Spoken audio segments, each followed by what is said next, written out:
Yeah, thank you very much there, Kev. Yeah, just to touch on what he was saying there, I only worked with Kev for a year. It felt longer than that, to be honest. Was it that bad, yeah? It didn't take us very long to hit it off. And it didn't, because we see things very, very similar. Not exactly the same, but we see things similar. We know that standards are important in life. You know, you get out of life what you're willing to accept. And I've built my life over trying to keep stretching the boundaries of those standards, what I accept of myself, what I accept of others, and also what I am striving to be capable of. So why I'm here and where it all began for me is being younger than you, being somebody who just, as a young kid, who just loved sport.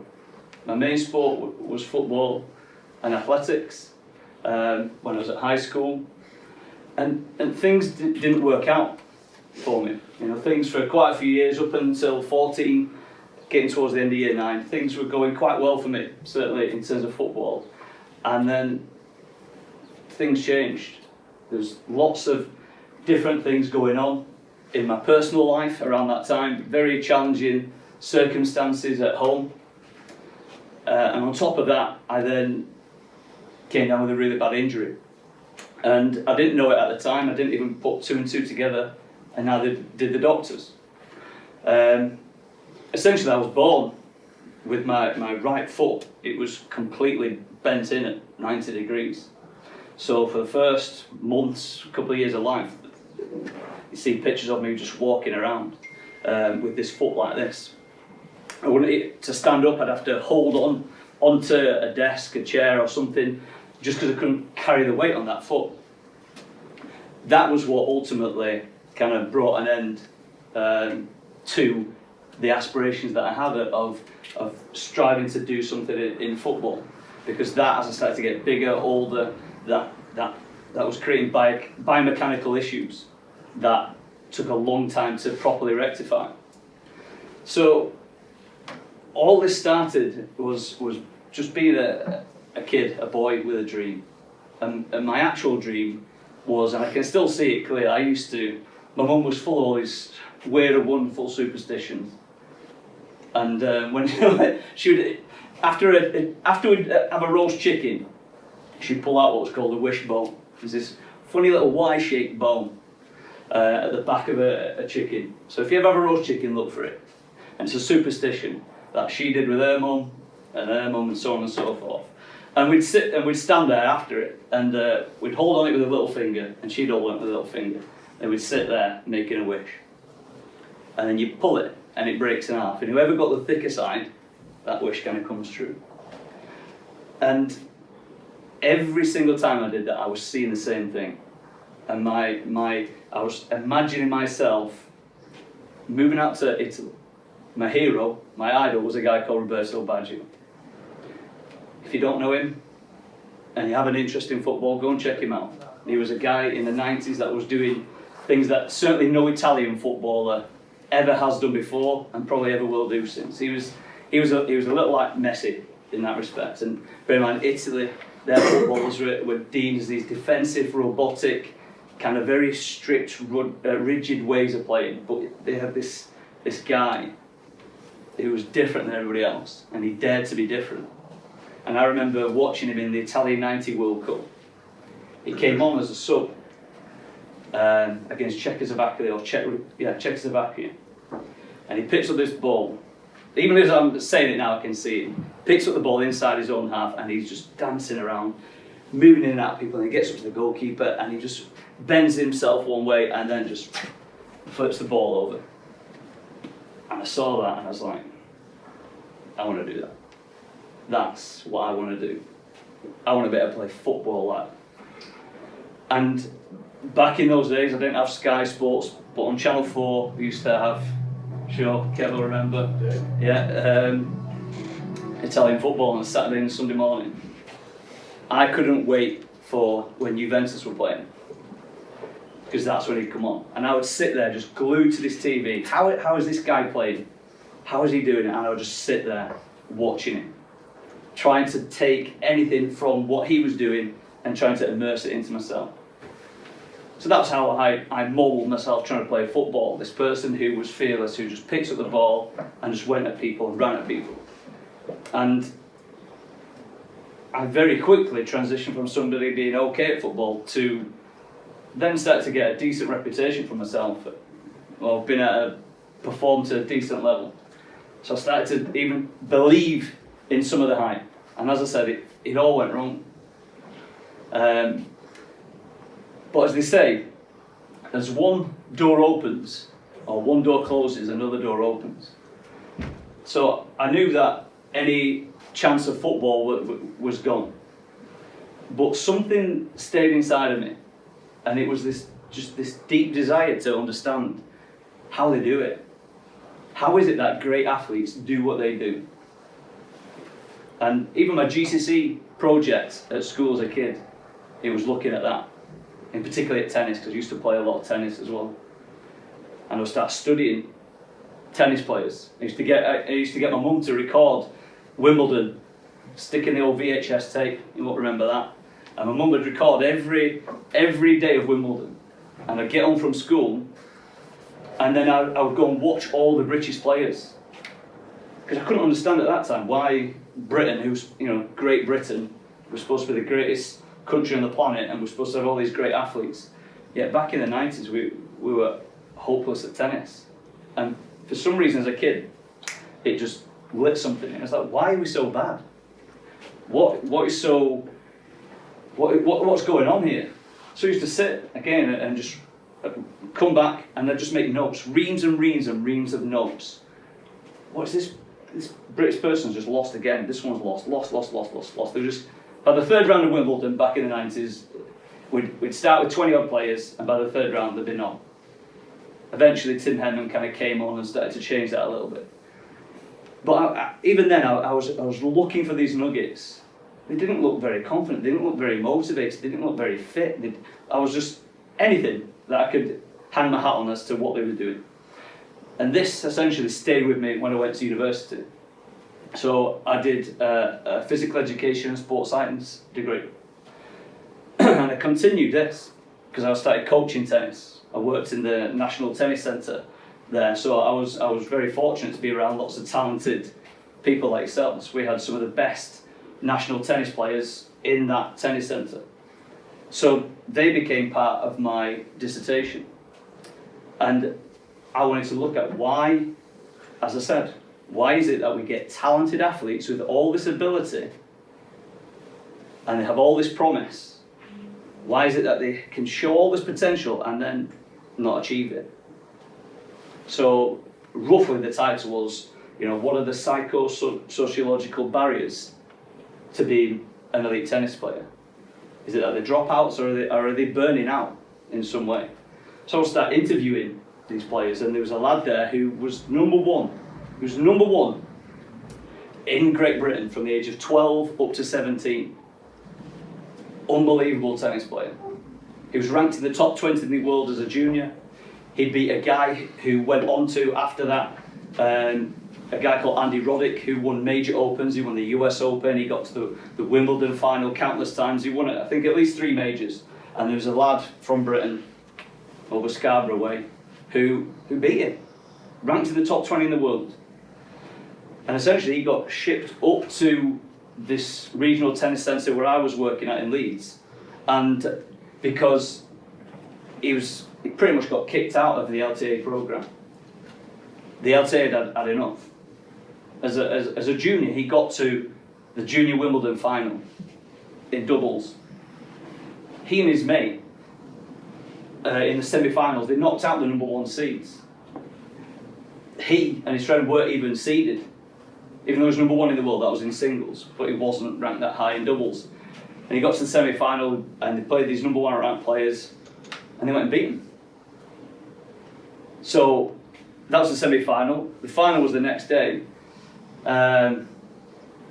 He got a bit carried away, didn't he? He's got a bit too big for his boots, because then his performance director, the guy that was setting up the LTA programme with all these elite athletes, bumped into him that evening out in a pub in Wimbledon.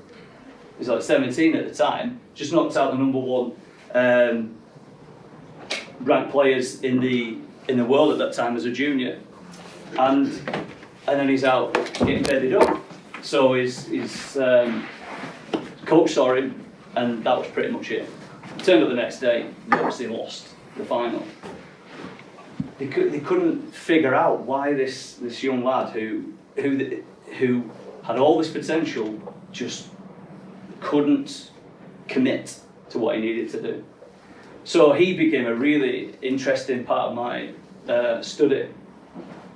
One of the things that came out of it, which he admitted, was that they gave him too much. They were that desperate, the LTA, for that long, because we'd gone for many, many years without any success. Before Andy Murray came along, and before Tim Henman came along, we'd had no real men's British success of any kind. And even Tim Henman never won a major. But this one lad, he was genuinely, what Andy Murray went on to become, that's what they thought he was going to do. So he had the Reebok sponsorships, he had all the funding, they just gave him everything. And that was one of the things that he said, that he felt kind of just took the edge off him. And essentially, when you start getting everything what you want, as Marvin Hagler said, you know, it's tough to get up and train every day when you're wearing silk pajamas, because the drive goes, that tenacity goes, and then ultimately the enjoyment starts going. So it became this almost like an obsession for me. How did Muhammad Ali do it? How did Linford Christie do it? How did Roberto Baggio do it?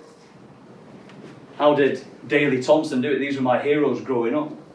How were they able to do these unthinkable things? So I finished university and continued down this line of work. Still keep studying, and I would read autobiography after autobiography, just trying to learn more about them. And long story short, it became just so apparent that these athletes, they weren't born with anything different. I thought that these guys just had this trajectory just upwards.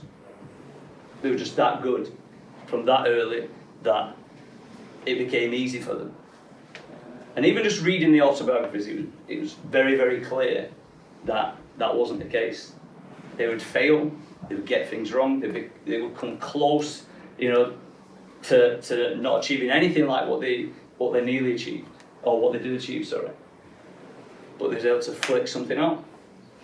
You know, and the sport is littered with these stories of people who were told that they weren't good enough, or something, a freak accident happened. You know, Michael Jordan being one of those people. You know, when you really think about that story, he's gone on to be arguably the greatest basketballer ever. He's right up there if he's not. Yeah, at 16, 17, around your sort of age, guys, he was told he's not even good enough for his school team. He didn't even make it into what is classed as what is in our country our sixth form. He wasn't even good enough for his sixth form basketball team. So how do you go from that to then what he became? So my line of work then, I went on and did a master's degree, specifically looking at gifted and talented performance. I have been I'm qualified in a strand of psychology called neuro-linguistic programming, which is all looking at how we use our mind to shape our reality. I'm also qualified as a hypnotherapist, so I've studied hypnosis, and you'd be very surprised at how many athletes were using and had people teaching them hypnosis. Mike Tyson, one of them. Watch. If you haven't, sir, could you get me on that? If you haven't ever seen it, go and watch an interview with Joe Rogan. You know, talking about how his coach Customato, who was trained in hypnosis, used to put him into a trance state. That's all hypnosis is. It's a trance. It's a state of mind, and he would help guide him into his states before training, before competing. Go back and look at Mike Tyson in those early days against Trevor Berbick, Larry Holmes. Go and look at him. You know, you can judge somebody's state just by looking at them, because the mind doesn't lie. The mind and body are always in communication with each other. So if you're thinking nervous thoughts and seeing nervous images, seeing something go wrong, yeah, seeing yourself make a pass or a miss tackle, or not if you are seeing yourself missing that conversion, that's bringing on some kind of nerves, some kind of fear, some kind of anxiety. That is getting transmitted all the way down through your body. So just like if I stand around, my shoulders slump like this, I'm portraying something about what's going on subconsciously. Yeah, you know that maybe a bit sad, maybe my confidence isn't that high, but you know, and your mind knows. This is the key. Your mind knows, just by altering your physiology, just by standing. And there's been lots of studies on this, the impact of standing, what that has. They put people in MRI machines and put them with the helmets on and measured their ECGs in the brain and brainwave activity. What happens when you stand like this? This is when you stand like this. When you stand like this, even just putting your arms out there, standing like this, try it. Not now, obviously. Before you go out to play. If you're not feeling confident in some way, change your physiology, because your physiology, your body, is always going back to the mind. The mind is asking the body, what's he thinking now? Is there any dangers? Essentially, what the mind is doing is scanning for threats. Yeah, and that threat could be a comment from your teammate, say that was a crap pass. It could be something as simple as that. Any kind of threat, a verbal threat, a threat from the opposition in terms of them beating you. It could be an actual threat to your life. But the mind, the brain, is always scanning these areas. So I delved down into this world for the last 20 years of looking at how is the mind affecting the body, how is the body affecting the mind, and then what tools and strategies can I create and develop to teach athletes so that they can get control over this. So as I was saying, where's that one? The mind and body are in this constant state of communication. So you need to get control over this. You need to learn how to get control over your thoughts. You need to learn how to get control over those images and pictures inside of your mind. Because there's only two things which are shaping how we feel. Subconsciously, we interpret the world through our sensory system. What we taste and what we smell. Now in sport, that's not a big deal. Taste and smell isn't having a big driving impact on how you perform. But the words that you say to yourself massively drive your state, your emotional state. And by state, all that is a form of trance. Your best performances, when you can remember playing at your best, you was in a particular type of trance state. When you weren't up for it, yeah, that's what people say, I just wasn't up for it, just wasn't feeling it today. That means you haven't elevated your state or trance into a way that was conducive for you to be able to perform at your best. So a lot of what I do is teaching athletes how to get control over these trances or these states. It's the same thing. And ultimately what all athletes are aiming for is to get into the flow state, which is what I'll come on to soon. So for 20 years, as I said, I've researched, I've searched, I've become qualified in lots of different strands of psychology, kinesiology, hypnotherapy, hypnosis, timeline therapy, neuro-linguistic programming, and I've obviously researched lots of other areas as well. And I've brought these strands of psychology, and I've created what I call NeuroCise techniques, which are just techniques to help athletes get control over their state, so that all these hours of practice that you've put in doesn't get thrown by the wayside because you start to feel nervous for some reason, or because some bad incident has happened in your private life the night before, because all those things do stack up. So what you want to be able to do when you step out to train and when you step out to compete is to just know that all the hard work that you've put in, think of all those hours that have stacked up over time of you guys playing rugby, all of those training sessions, all those matches, even all the times that you've just been thinking about it. It's hours and hours and hours. Your brain and your body knows how to play rugby. You wouldn't be here, you wouldn't be part of this program. You wouldn't have made it, you've beaten off hundreds of people just to be here, because there's plenty of lads that aren't good enough to be doing what you're doing. So you have something that other people don't. The only question is, can you get it out? We store all of our skills in the back of our brain in this area called the cerebellum. So even to just walk, it is a program, it's a pattern that is stored in the back of your mind. It knows how to do it. It can do it. I can do it with my eyes closed. Most of you will be able to do a lot of execute a lot of rugby skills with your eyes closed, because that pattern has been ingrained in. Once you've done it a few times, the brain then goes, this is how he does it. This is how it's done. This is how I tackle. I get my body in this position, I move in this way, and then I execute like this. This is how I pass the ball. So all those skills have been stored in essentially what is the subconscious. But then the mind, the conscious mind, can get in the way of that. So when you start thinking, right, that means it's knocking you out of your ideal performance state. So what you need to do, what you need to learn, first of all, is you need to understand how your thoughts, the impact, if you understood the importance of words like I do, you would choose them so very, very, very carefully. Because your subconscious mind is listening to all that chatter. And your subconscious mind believes it's true. Trust me on this. If there's one thing that you take away, it's trust me on this. Your mind keeps score. And so many athletes that I've worked with who are performing at really, really high levels, you wouldn't believe how unconfident deep down that they are. And that comes out in how they talk to themselves, that internal conversation. And people kind of then try to laugh it off as jokes or sarcasm and that sort of stuff.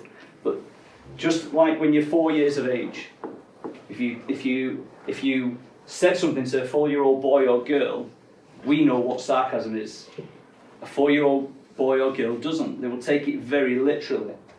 So when you say, this training session is killing me, right? If you used to say that to a 4-year-old girl, this is killing me, yeah? That 4-year-old girl will believe that it is. And there's a part of your mind that still operates in that way. It still thinks in that way. It's literal. It's very literal. So you have to be very careful of your own words. You have to learn how to reframe. If training is difficult, then it's difficult. You could turn, in your mind, you can reframe training is killing you to being challenging. This is growth. This is an opportunity for me to grow. This uncomfortableness is going to allow me to grow on the other side of it. Just like when you go to the gym, you are not going to get bigger quads, stronger pectorals, bigger muscles, unless you put it under stress. You've got to stress the muscle. It has to be challenged. And in order for you to become a better rugby player, you have to challenge. You have to go through some discomfort. But if you're using language and talking to yourself in a way which knocks you out of state, you can start to convince your own mind of things that just aren't really real. You're just flippantly using words and language to express yourself in a way that is not going to help you. So your words that you're using are helping driving the state over and over. Every thought that you have creates a neurochemical. Okay? It releases hormones. Who's ever had butterflies? Who's ever felt butterflies? Yeah? So what is that? So I spent a lot of time looking into endocrinology, looking at how our thoughts affect how we feel. So that butterflies, that they come because something that we are seeing, that we perceive, has been perceived as a form of threat, a form of danger. So that butterfly turns into this churning sensation in your stomach. I remember being a kid, getting to the first ever cup final and being that nervous. I couldn't even time my time. I remember one of my first athletics sprint competitions being stood on the start line. My knees were shaking so much I was just stood there tensing my knees, locking them, just because I felt like they was going to buckle. That's how nervous I'd got. I'd built something up to be far more important than what it was. It was just running, but I'd interpreted it differently. So when you get nervous, as I said, it is a form of anxiety. And ultimately, what anxiety is a form of fear. You might start thinking, well, what if I lose this? What if I get out there and try my best and I'm not good enough? What if I don't perform well and then I don't make the team? What if I miss this kick and we lose and I let my teammates down, my parents down? All those types of thinking is essentially, when you hone it all down, it's fear. It's a form of fear that you're going to get rejected or you're going to get disapproved in some way. Disapproval to us, being rejected in some way, saying you're not good enough. To some people, if their self-worth in some way is not very secure, becomes a massive deal. That's why, like, the jokes and the banter that you have to be so careful about how you have banter. I know what it's like, guys, having banter and you think it's funny, but some people are walking away from your training sessions after matches and they're not really feeling like it's banter. Trust me. They might act like it in front of you, but they're going home with those thoughts. Do they really think that? Am I really not that good enough? Am I really that bad? And those thoughts, as soon as you start going down like that, it drives the feeling. So if you start having these what ifs, the things that go wrong, it turns on the freeze, fight or flight mechanism, which then sends this message down into our gut, and we get this gut feeling, the butterfly is churning because adrenaline is pumped. When adrenaline is pumped, that is the sign of it's time to take action. I've got to go and do something. And that could be freeze in the moment, literally freeze. Like your full performance goes to pot, you just don't execute on anything. Or it can go the other way, it can go to fight. It's time to go towards something and take action. Or it could be flight, it could be run away, get me the hell out of here. So your mind is kind of operating between those three areas. But there's a fourth area, and it's called flow. Freeze, fight, flight, or flow. Now, all of your best performances, when you played at your best, you was touching into the flow state. This is what all athletes are striving for. We were going to watch some videos, but unfortunately, they wouldn't email across. But what I did have on here was a video of Owen Farrell. Who's ever seen Owen Farrell take his penalties?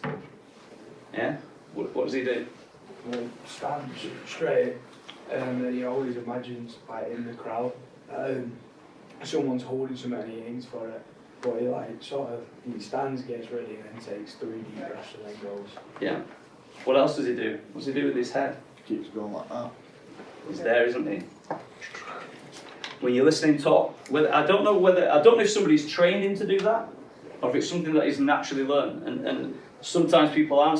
Sometimes people figure out these techniques themselves, or they've been helped with somebody a little like me who has helped instill that pattern into their mind. But he's literally standing there, takes 2 steps back, and then he's visualizing the route. He's seeing the route of that ball going through the air, going over the top between those sticks. He's seeing it ahead of time. Take this away as well. What you imagine versus what is real, to your subconscious mind, it doesn't know the difference. There's countless studies doing on this, looking at this. Who's ever had a vivid dream and woken up like, whoa, and it felt real? Why does it feel real? Because to your subconscious mind, it is real. All that dream is just your imagination. playing out something in some way. So you can take control over, these dreams, your imagination. You can take control over it. You can take control over it and drive it and use it for the good. I teach athletes how to make movies ahead of time of exactly how their performance is going to go. Just think about it. If you've got I think you've got a 9-a-side tournament coming up soon. You've got this tournament coming up, you go and play, and then it's done. That tournament gets played out once when you go and do it. But what if you actually spend 2-3 days each day, when you first wake up in the morning, or when you're on the bus, seeing yourself there ahead of time, playing exactly how you want to play, moving how you want to move, holding the ball how you want to hold the ball, driving the ball in how you want to drive it in, tackling how you want to tackle. What if you're hearing the sounds of your own teammates celebrating success after you're going through, making tackle after tackle, scoring try after try, hearing the sounds of the ball hitting your fingers and your studs just gliding across the ground, and you're seeing yourself scoring try after try after try, and you're standing there as a team, a unified team, getting back on that last set on your try line, and you all come together as one and keep them out and turn the ball over. When you see it ahead of time, what if you have seen it 10 times before you go out and play? Clearly in your mind. So remember this, your mind doesn't know. If I go and visualize myself playing this match, whatever it is, in any sport, if I've rehearsed that through 10 times in its entirety, to my mind, it has played that game 10 times. So then when you go and play, that's the 11th. Whereas if you give no attention to your performance ahead of time, it's whatever happens on that day. So I help athletes put the pattern in their head. You tell me, I asked them, how do you want to feel when you're playing? When you play, how do you want to feel? What kind of emotional feelings do you want to feel when you play? Well, you want to feel good about yourself. Yeah. Make your teammates proud. Good. How do you want to feel when you play? When you play at your best, how do you want to feel? Calm. Good. So that's interesting, coming from rugby league, isn't it? Who else wants to feel calm? Just kind of a show of hands when you're playing at your best. Yeah? So it's interesting. Who wants to feel the other end of that? Right. Awesome. So can you see how individually you're all different people? Some of you want to get that state up here. You want to get it revved up. For some of you, because of who you are as people, you're unique individuals, that's not good for you. That's not where you want to be. So this is why I ask, how do you want to feel? And I'll ask athletes, what are the 3 key feelings that you want to feel? So it might be focused, it might be tenacious, it might be relaxed or calm, whatever it is. Yeah. And then I help devise what I call a NeuroCise technique to help get those feelings in their head ahead of time. So I had another clip here of, which I couldn't show, of Ronaldo in the last World Cup. And essentially, I think it was against France, they got a penalty. And as soon as I saw it, I paused it, and then I rewound it back and recorded it. As I said, I don't know if he was trained to do this, or if it's something that he's just naturally taught himself to do. But he puts the ball down, and he stood there. And he's literally just breathing. You can see that his eyes are fully shut. There's a full stadium, 70,000 people there, and he's just stood there, eyes shut, just breathing, just calming his mind. And you can tell, it's just so obvious that in that moment, he's put that ball down there, he's shut off that goalkeeper, he's shut off the crowd. There's only one thing that he's thinking. It's about that ball going in the back of the net. And a guy called Richard Bandler has done some fantastic work on this. If the freeze, fight or flight mechanism turns on, how your brain interprets that reality inside here changes. So he did some work, he's an American guy, he did some work with a footballer. And the guy was going through a real barren spell of not being able to score goals. So he asked him, well, when this happens, how are you doing it? So the guy says, what do you mean by that? He says, How are you representing that that moment when you threw on goal? So he's remembering him missing shots, not scoring. His mind is seeing that event in one way. But then, when he gets it right, go back. You remember a time when he was in a real rich vein of scoring goals? How is it then? How does it look? How does it sound? How does it feel then? And then, when you compare those two internal states of mind, the pictures are completely different. So, when he was in this rich vein of scoring, literally, to his subconscious mind, the goal was massive. It was big, and it was bright, and it was clear. And in his mind, so not in reality, in his mind, it shrunk the goalkeeper down, so he was tiny. Right? When he was struggling to score goals, what do you think had happened to his mind? How was he representing? How was he seeing things when he was in a rich vein of scoring? What do you think was different as a guess? Just the polar opposite. The exact opposite. So he was getting through on goal, subconsciously in here. The size of the nets had got smaller. The size of the goalkeeper had got bigger. Remember, what we imagine, is the same as what we're actually seeing. If your subconscious mind is seeing that, then it's going to make it look a lot harder to score goals. So he was getting through in scoring opportunities. What was once easy, because the goal was massive and the goalkeeper was small, then became much, much harder for him. So he was getting through, and his mind was representing that scenario. Big goalkeeper, small goal. So he was tensing up. And as soon as you start tensing up, the skill, whatever technique it is, will not flow out of you. Okay? So again, this is all about reconditioning and getting control over how your mind actually works. And for many athletes, they've learned how to deal with these scenarios naturally. I personally believe that, the difference between really talented athletes and those that are not, the margin is often so small. It's who has been able to get the best control over their brain so that their performance can come out of them. So, in this respect, our state, if this is our emotional state, okay, the more you think a thought, the more you see an image, the more it creates the feeling, and it cycles round. I'm thinking a thought, what if I miss this? What if my teammates think I'm off? Or what if my coach gives me an absolute blast after this? What if I get released from the club from this? And then you start imagining yourself missing a tackle, dropping the ball in the last couple of minutes, or whatever it may be. Those thoughts and images are creating a feeling, which then drives the neurophysiological state. And this is just going on. Thoughts, images, feelings. Thoughts, images, feelings. Thoughts, images, feelings, and then it ramps up. So if you keep saying something to yourself that's not very positive about yourself, don't mess this up. Don't drop that ball. Really important thing to take away here, guys. The mind can't do a don't.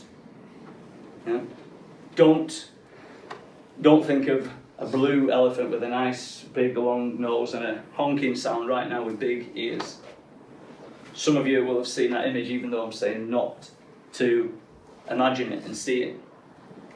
Don't look down when you're walking across a tightrope. What do? You start looking down. So you have to tell your mind what you want it to happen.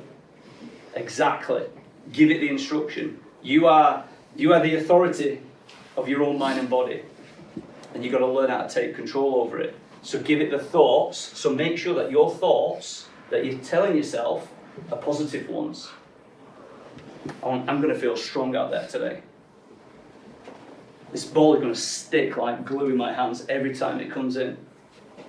My eyes are razor sharp, like an assassin, focusing on my man. You've got to, as I said, condition it. Tell it exactly what you want. And then see it. See yourself doing what you're doing ahead of time. Because those two combinations there, the thoughts, the sounds, the images, drive the feeling. And it's going around and round and round. Hence why the butterflies, the anxiety, it starts a little lower, doesn't it? Starts as lower nerves, and then if you say in the changing room it starts just bubbling down a little bit, and you've got this cup final against your big rivals, it starts to build because we found that feelings start to spin and they turn and they come up. So if you're feeling a feeling in your stomach, it's transmitted right up through the vagus nerve, right up into your brain. And if those feelings are nervous feelings, it's turning on the amygdala, the freeze, fight or flight. Your best performances will not come when you're angry. Please trust me on this. You will have had some success from it. You will have. We all have. But it's not where your best performance is going to come. I can assure you of that. So as I said, these performances, your physiological state and performance is determined by these thoughts, images and feelings just spiraling. Yeah? But it can also work the other way. What if I make a mistake?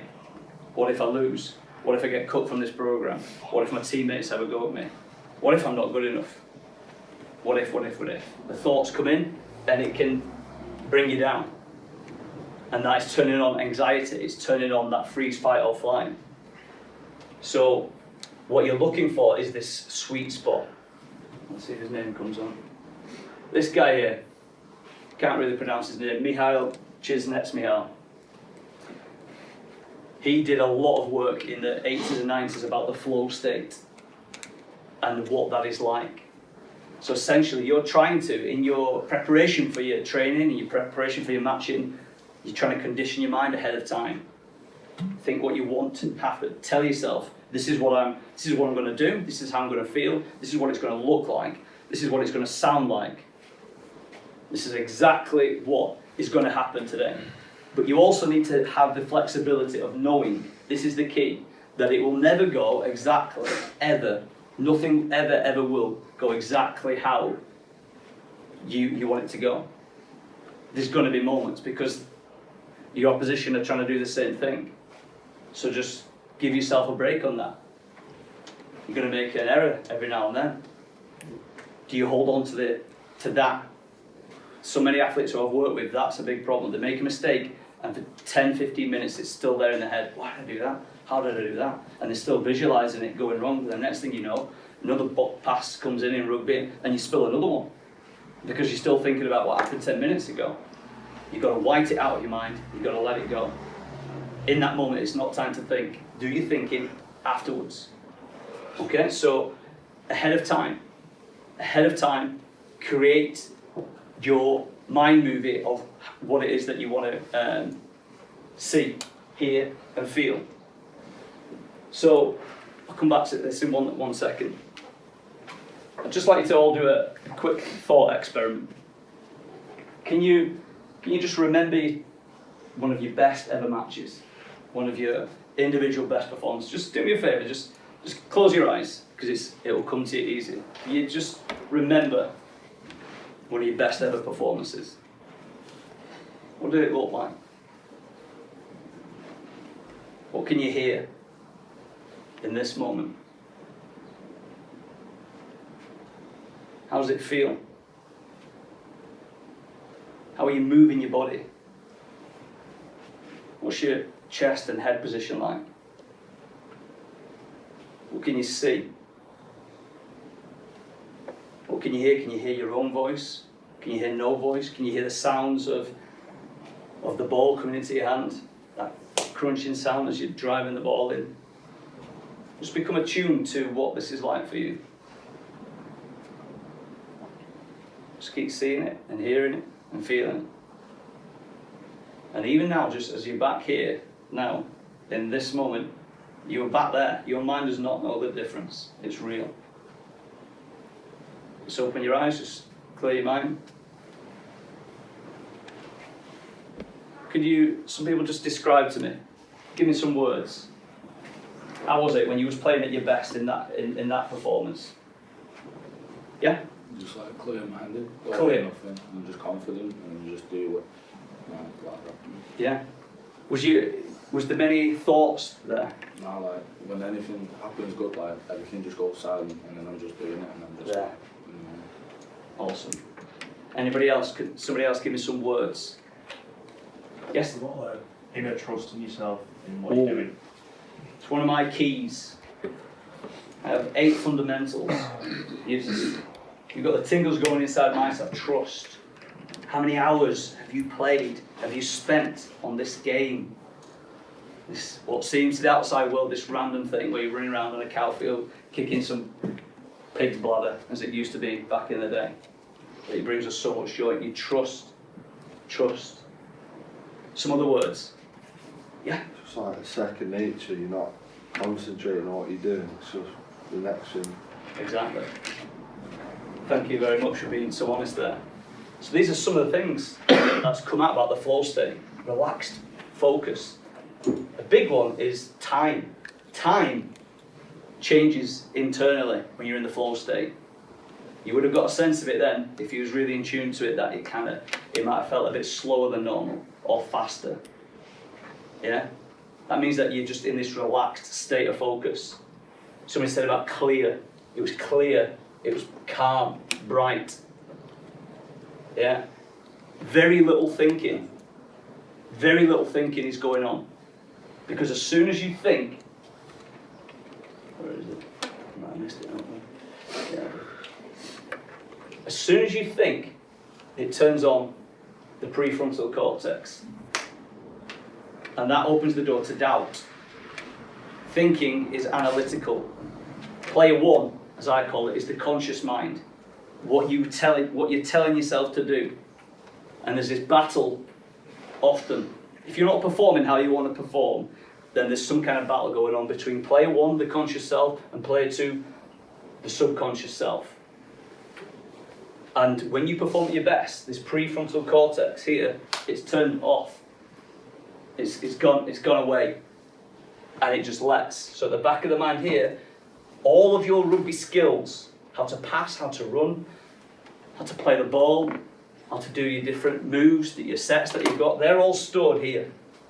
But when this part of the brain gets turned on, there's interference. When you're in the flow state, that's gone night-night, and all this can just be left to do its thing. So, power of self-talk, guys. You've got to flip it. You've got to flip it on its head. If your thinking has ever been about what not to do, at some level you're wiring the thing that you don't want to do into what's going to happen. Not always, but it can happen. So you have to flood the mind. You're the instructor. Yeah? Where are those doubts coming from? Where are they coming from? Why are they there? Yeah? A lot of it is down to a memory, a belief, something that happened some time ago that you haven't let go of. So you made one mistake in one big game and it all went wrong. And then you never let go of that. And you've been beating yourself up over it for 5-6 years or even longer. It could go back even further than that. So those thoughts are coming from somewhere. There's a reason why they're there, but you can take control. You can rewire, retrain your mind. So, as I said, focus on what you want. Keep my hands up like a target and my eyes glued on the ball. And feel it sticking into my hands. Start talking to yourself in this way. It's far more positive. It's far more interesting to the mind. It makes it more exciting. I'm going to explore off the mark and get my shoulders in and wrap my hands in like a steel rope around the body. Train it. Focus your mind on what it is that you want to do. Use this kind of metaphorical language. So get used to, as I said, do it in the morning when you wake up, when you're on the bus and you've got your music on. Start thinking about these things. There's a guy called Dr. Milton Erickson. He was really somebody in the 60s, 70s who really discovered the power of the metaphor. You know, the first images of man, what were they? They're handprints on caves. They're weird, you know, funny little pictures.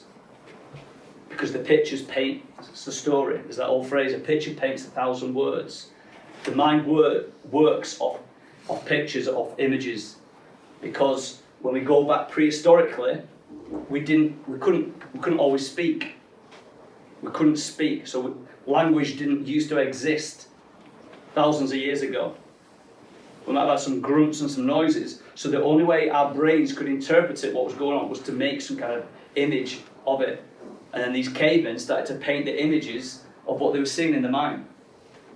So metaphor, similes, you know, how do you want to feel? I want to feel like a lion stepping out today and hear the sounds of that lion roaring inside your mind. Because I'm going out there. I'm going out there. The only way I'm going today is forwards. I'm going to carry myself, my team, and we're going to come up together like a pack of lions. When you start talking to yourself in this way, using these metaphorical, symbolic languages, the brain loves it. It really loves it. And you can do this too. So I'm just giving you some very basic tips here of how you can do some of the things that I do with athletes. What I do is it's a lot more concise than this, but you can, in essence, I'm just giving you a simplified version so you can have some takeaways. Yeah? If you can relate to something that you're doing, you know, as being like something else. I'm going to flow down this wing, yeah, like a dolphin, just effortlessly, moving through the water, just changing direction with ease, and I'm going to feel the breeze of the air flowing over me like the water. Talking to yourself, to your mind. For your mind, it might sound a little silly what I'm saying, but trust me on this. To your subconscious mind, it loves it. And it helps build these patterns. And when you start to think in these ways, in the end, the mind will start to let go. You know, there's this principle of pruning by the brain. If you keep thinking a thought, then to the brain it means it's important, whether it is or it isn't. Although, because to the brain, why would you think this thought? Why would you put yourself down if it wasn't real? Why would you have that conversation? So when you start to change it and you think different patterns of thoughts, in the end, the mind will let go of it. It will let go of doubt, fear, anxiety. It will let go of that thing when you start driving in the positive. And if you can do it to music, you know, really understand how music can be very, very powerful for you. Get your playlist, get your tracks of the songs that really get you into the state that you want to be in, and sit there, yeah, putting it in the changing room. Yeah, just get the music on, headphones on, whatever it is, and start operating in this way. So a lot of the things that I do is, one of them is helping them get into, helping athletes like you get into peak states. That's the big thing. It's the thing that really influences your performance is your state, your neurophysiological state, and that is, in its basic terms, is some kind of trance. When you went back and remembered your best performance, that was some kind of trance. It was a state. Yeah. The key is, can you get in that state? So another thing that you can take away is that performance that you were all remembering then. Remember that more and more, and remember it before you go out to play, because it's lighting up your neurology in that way. You can also anchor that state. So I teach athletes how to anchor that state, the feelings that they want, to the closing of a fist, so that all they have to do once they've used these NeuroCise techniques is hold a fist or whatever movement that they want to do. I had one guy who was quite religious and he would do the cross, and whenever he did that, his physiology would light up. He would go from feeling relaxed to whatever he wanted to feel in that moment. All he literally had to do was that, bang. And his full physiology would light up. And this is happening time and time again in other areas. It could be going the other way. Your state could be going down when you're thinking different thoughts. So, I want to be respectful of your time here, guys. Essentially, you can find out more information about me.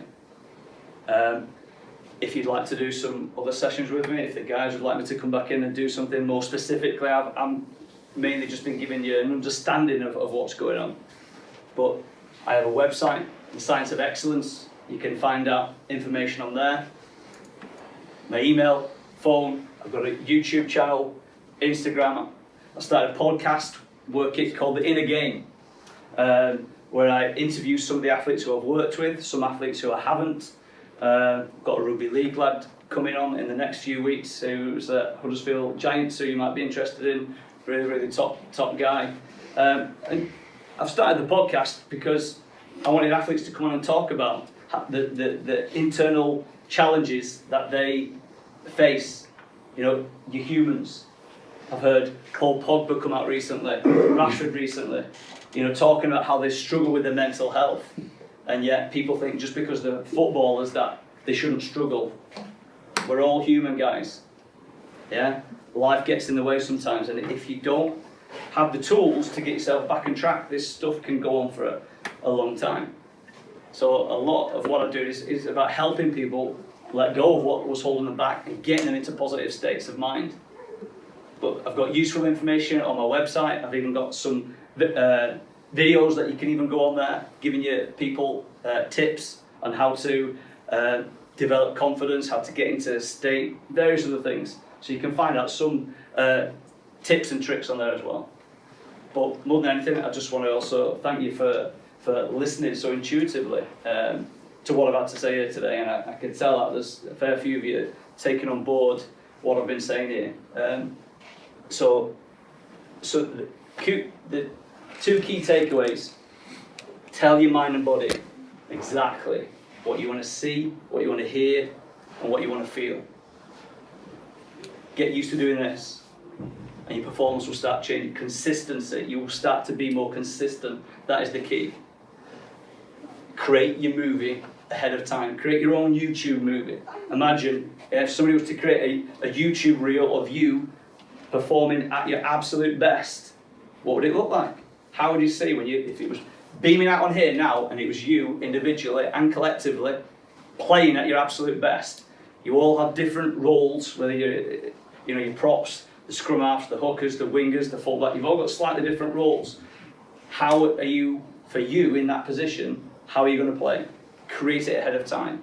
Get used to doing it in the morning when you wake up. If you can spend some time with your headphones on, even better. So I'm going to leave it there because you've got some the physical stuff to do. But thanks again, guys. I've loved being here talking to you about something that I'm really passionate about, and I hope that even if you've just taken one thing away, then this has been worth it. Thanks a lot. Cheers.